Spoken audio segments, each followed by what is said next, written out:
مركب الشارك شاشة 10 بوصة، والكاميرا جاي من الامارات. طب كده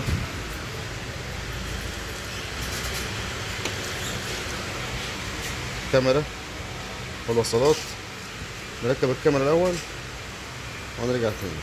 الشاشة اللي جاية من الامارات 10 بوصة بالفريم بتاعها اهو، اهي اندرويد.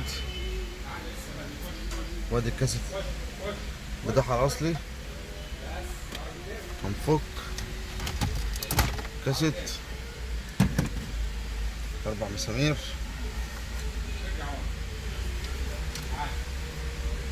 ادي 2 تحت اهو، وادي 1 فوق، وادي التاني.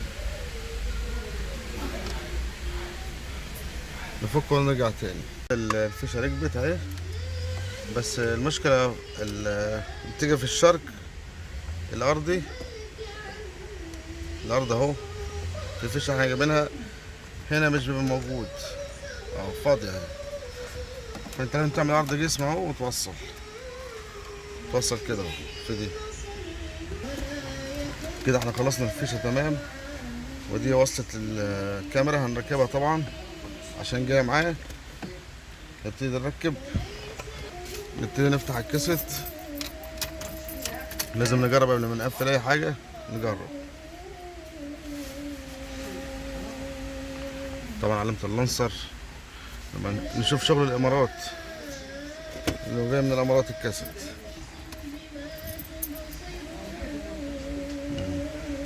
الموضوع مختلف فعلا عن اللي بيجي عندنا احنا هنا اهو، علامة الاندرويد وكده.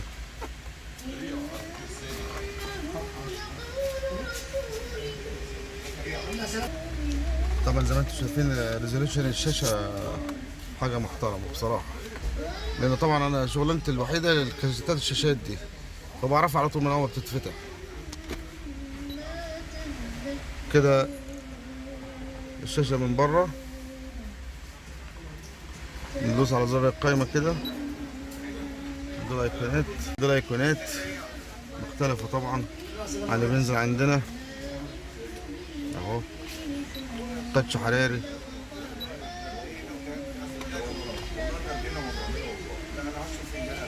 نجرب الفلاشة ونرجع تاني. كده احنا مشغلين زي ما انتم شايفين الصورة بتاعته فوق ال 1080، يعني دي فول اتش دي مرتاح بصراحة.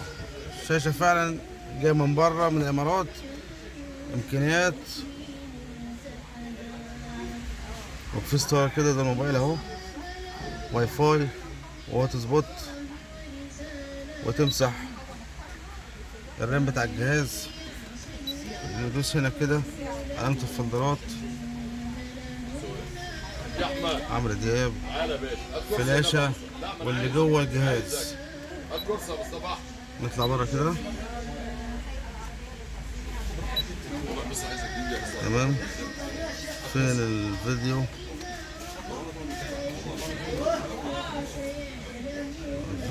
لا ده يوتيوب فيديو. لما تيجي العلامة دي معاك يبقى احنا قافلين الباركنج، فاتحين الباركنج. نقفلها ونرجع تاني. كده احنا مشغلين الفيديو. ممكن تدوس كده، طلعنا من الصورة بره اهو. عايز تكبرها سنة ماشي اهو، من هنا سنة تاني، تحركها تصغر تاني. عايز تكبرها زي ما كانت على الفيديو تطلع كده. هو بصراحة جهاز محترم وصورته جميلة بصراحة، وبشانه معقول. نطلع كده شغل فيديو، وهنا الفولدرات تحت اهي. فلاشة، دوس فلاشة. جهاز، دوس جهاز اهو كده. فلاشة، فايل اهو، احمد خالد، وبير عربي. وده طبعا النمر اظن طبعا انتوا شايفين الصورة شكلها ايه. شاشة بيت، مش شاشة عربية. احنا دخلنا على جوجل بلاي ان شاء الله اهو.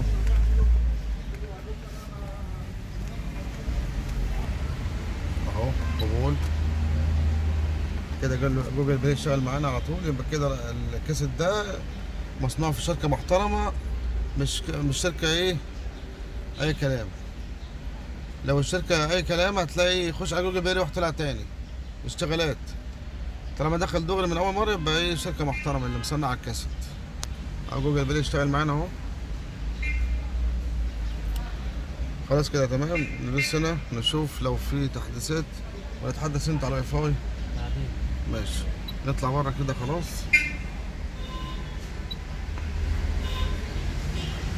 احنا بنعمل الميرور لينك على ايفون، على ايفون 11 كده اهو، اتصال على الكاسيت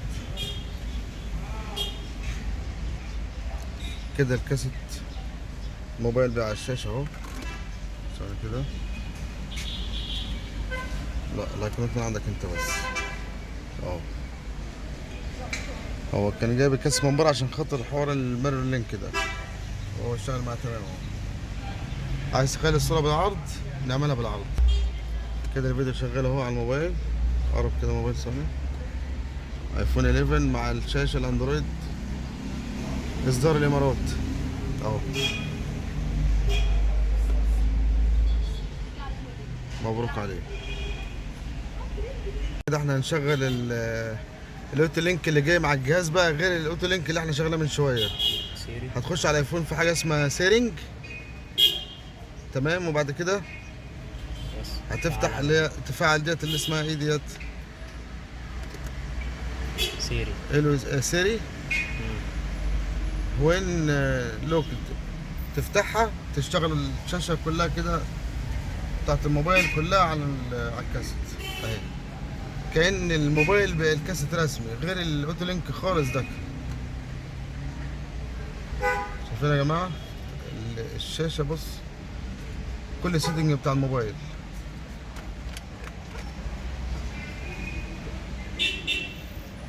يبقى الراجل كان عنده حاجه لما جاب الكاسيت ده من بره، عشان البرنامج ده مش بينزل في الكاسيتات اللي هنا.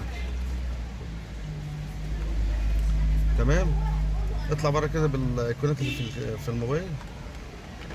بصوا يا جماعه، الموبايل حاجه والكاسيت حاجه كده. اللي على الموبايل كله في الكاسيت ذات نفسه، غير الصوره العكس اللي هي الميرورنج ده حاجه تاني.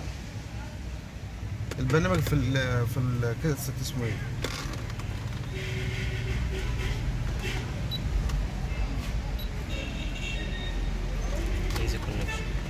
ده هو فتح من ده؟ لا، اللي انا بقول عليه اللي انت بتقول عليه فون لينك. فون لينك اللي هو ده فون لينك. تمام، مبروك عليك كده ارتحت، اشتغلت اللي انت عايزه. ومعانا كابتن صلاح خالد صاحب الكاسيت اللي جاي من الامارات دوت.